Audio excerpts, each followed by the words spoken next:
죽기 직전 세계에서 가장 유명한 무신론 철학자가 조용히 말했습니다. 나는 틀렸다. 이 우주는 설계된 것이다. 이 말을 한 사람은 평생을 신의 존재를 부정하는 데 바친 영국의 철학자 앤터니 플루였습니다. 그는 70년 넘게 무신론의 기수로 살았지만 현대 생물학과 우주물리학의 연구 결과들을 마주한 뒤 스스로 생각을 바꾸었습니다. 그리고 그것은 그만의 이야기가 아닙니다. 오늘 여러분께 들려드릴 것은 신학의 이야기가 아닙니다. 실험실과 망원경과 입자가속기가 이끌어낸 과학 그 자체의 고백입니다. 7위. 미세조정 우주 숫자 하나가 달랐다면 우리는 존재하지 않았다. 우주에는 물리 상수라는 것이 있습니다. 빛의 속도, 중력 상수, 전자기력의 세기, 양성자와 전자의 질량 비율. 이 숫자들은 빅뱅 이후 단 한 번도 변한 적이 없습니다. 그런데 물리학자들이 계산해보니 이 수치들 가운데 단 하나만 소수점 아래 수십 자리에서 미세하게 달랐더라도 별도, 행성도, 탄소도, 생명도 생겨나지 않았을 것이라는 결론이 나왔습니다. 영국의 천체물리학자 프레드 호일은 이 사실을 확인한 뒤 이런 말을 남겼습니다. 상식적인 해석을 한다면 물리학 법칙은 거대한 지성이 의도적으로 설계한 것처럼 보인다. 프레드 호일은 평생 무신론자였습니다. 물리학자 폴 데이비스는 이 문제를 두고 이렇게 썼습니다. 우주가 생명을 허용하는 방식으로 미세 조정되어 있다는 사실은 현대 과학이 직면한 가장 놀라운 발견 중 하나이다.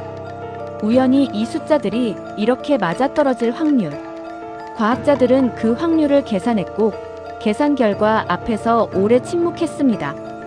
6위. 이중슬릿 실험 바라보는 순간 세계가 바뀐다. 1920년대 물리학자들은 도저히 이해할 수 없는 실험 결과를 마주했습니다. 전자 하나를 두 개의 틈이 뚫린 판을 향해 발사합니다. 아무도 관측하지 않으면 전자는 두 틈을 동시에 통과하며 파동처럼 행동합니다. 그런데 인간이 어느 틈을 통과하는지 관측하는 순간 전자는 파동의 길을 멈추고 입자처럼 행동합니다. 이것이 이중슬릿 실험입니다. 관측이라는 행위 자체가 물리적 현실을 바꿉니다. 보는 것이 존재를 결정합니다. 이 실험은 단순한 호기심의 영역을 넘어섰습니다.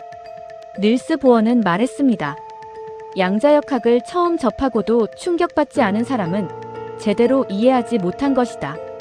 의식이 물질 세계에 영향을 미친다는 이 발견은 이후 수십 년간 과학계 안에서 금기에 가까운 주제가 되었습니다. 너무 불편한 진실이었기 때문입니다. 5위. DNA의 정보 구조 우연히 쓸 수 없는 문자. 인간의 세포 하나 안에는 약 30억 쌍의 염기 서열이 담겨 있습니다. 이것을 문자로 환산하면 대형 도서관 한 채를 가득 채울 분량입니다. DNA는 단순한 화학물질이 아닙니다. 그것은 정보를 담고 있으며 정보를 읽고 복사하고 전달하는 정밀한 시스템을 갖추고 있습니다. 마이크로소프트의 공동 창업자 빌 게이츠는 DNA에 대해 이렇게 말했습니다. DNA는 우리가 지금껏 만든 어떤 소프트웨어보다 훨씬 정교한 프로그램이다. 생명의 기원을 연구하는 생화학자 마이클 덴턴은 이 구조를 분석한 뒤 생명이 무작위적 화학 반응으로 저절로 출현했다는 설명이 수학적으로 불가능하다는 결론에 도달했습니다. 세포 하나가 기능하기 위해 필요한 최소한의 단백질 종류만 해도 수백 가지입니다. 그것들이 우연히 동시에 같은 장소에서 올바른 순서로 배열될 확률. 생화학자들은 그 계산을 해보고 숫자를 발표하기를 주저했습니다. 4위. 의식의 난제 뇌가 설명하지 못하는 뇌 속의 것. 뇌과학은 지난 100년간 눈부시게 발전했습니다. 신경세포가 어떻게 신호를 전달하는지, 어떤 영역이 언어를 담당하고, 어떤 영역이 감정을 처리하는지 지금은 상당 부분 밝혀져 있습니다. 그런데 뇌과학이 단 한 번도 설명하지 못한 것이 있습니다. 바로 나는 지금 무언가를 경험하고 있다는 그 주관적인 느낌, 즉 의식 그 자체입니다. 철학자 데이비드 차머스는 이것을 의식의 어려운 문제라고 불렀습니다. 신경세포의 전기 신호가 왜, 어떻게, 붉은색의 경험으로, 슬픔의 감각으로, 음악의 아름다움으로 변환되는지를 현대 과학은 설명하지 못합니다. 노벨 생리의학상을 수상한 신경과학자 존 에클스는 이 문제를 평생 연구한 끝에 이런 결론을 내렸습니다. 의식은 뇌가 만들어내는 것이 아니다. 뇌는 의식이 물질 세계와 상호작용하는 통로일 뿐이다. 과학계 주류에서 오래 외면받은 이 발언은 지금도 조용히 많은 과학자들의 책상 위에 놓여 있습니다.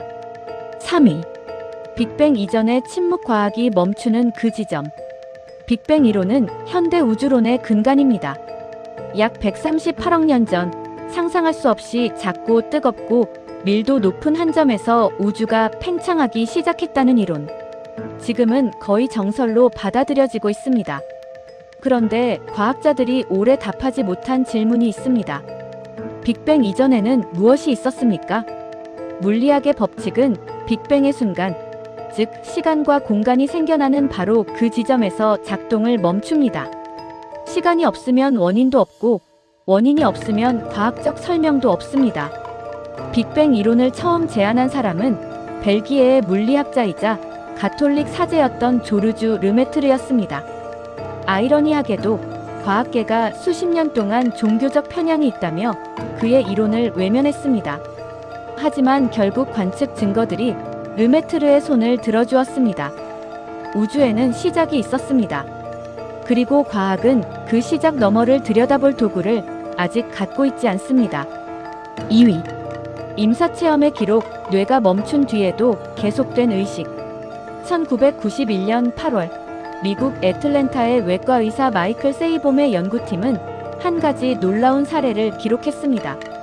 팸 레이놀즈라는 여성 환자가 뇌동맥류 수술을 받는 도중 수술팀은 그녀의 체온을 극도로 낮추고 심장을 멈추고 뇌의 혈류를 완전히 차단했습니다.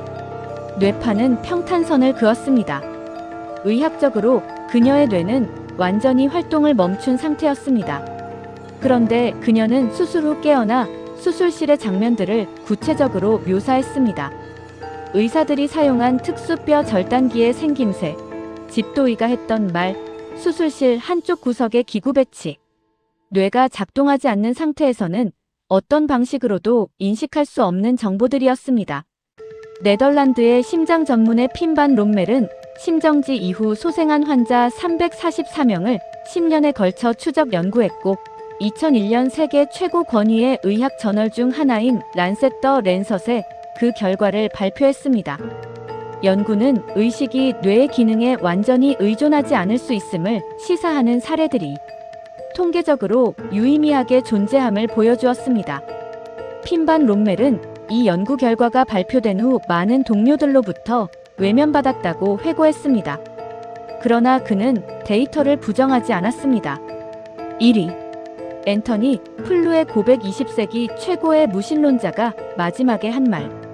앤터니 플루는 20세기 영미권 철학계에서 무신론을 가장 치밀하게 논리적으로 옹호한 인물로 꼽혔습니다. 그는 1950년에 발표한 논문 신학과 반증에서 신의 존재는 반증 가능한 증거가 없으므로 철학적으로 무의미한 명제라고 주장했습니다. 이후 50년 넘게 그는 세계 각지에서 신학자들과 공개 토론을 벌이며 무신론을 지켜냈습니다. 그런데 2004년 81세의 앤터니 플루가 조용히 입장을 바꾸었습니다. 그는 인터뷰에서 말했습니다. DNA 연구의 증거들이 나를 변화시켰다. 이 엄청난 복잡성을 지닌 생명의 기원을 설명하기 위해서는 지성적인 존재를 상정하지 않을 수 없다. 그는 특정 종교를 선택하지 않았습니다.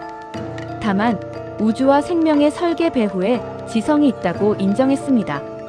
그리고 그 고백은 수십 년간 그와 싸워온 신학자들을 오히려 당혹스럽게 만들었습니다. 누구도 예상하지 못한 방식으로 논쟁이 끝났기 때문입니다. 플루가 마지막 책에 붙인 제목은 이것이었습니다. 신은 존재한다. 세계에서 가장 유명한 무신론자가 마음을 바꾼 이유. 오늘 저희가 살펴본 7가지 이야기는 특정 종교를 지지하거나 부정하는 것이 아닙니다. 우주의 정밀한 설계, 의식의 수수께끼, 생명의 정보 구조, 뇌가 멈춘 뒤에도 이어지는 무언가. 이 모든 것이 인간이 지금껏 쌓아온 지식의 경계에서 우리에게 묻고 있습니다. 과학이 더 깊이 들어갈수록 설명되는 것보다 설명되지 않는 것이 더 커진다는 사실. 그것이 어쩌면 가장 정직한 과학의 고백일지도 모릅니다. 여러분은 어떻게 생각하십니까? 이 우주는 우연의 산물입니까? 아니면 어떤 의도를 품고 있습니까? 아래 댓글에 여러분의 생각을 남겨주십시오. 그 한 줄의 말이 오늘 이 영상보다 더 깊은 이야기를 담고 있을지도 모릅니다. 구독과 좋아요는 이 채널이 더 많은 분들께 이 이야기를 전할 수 있도록 힘이 됩니다. 다음 영상에서 다시 뵙겠습니다.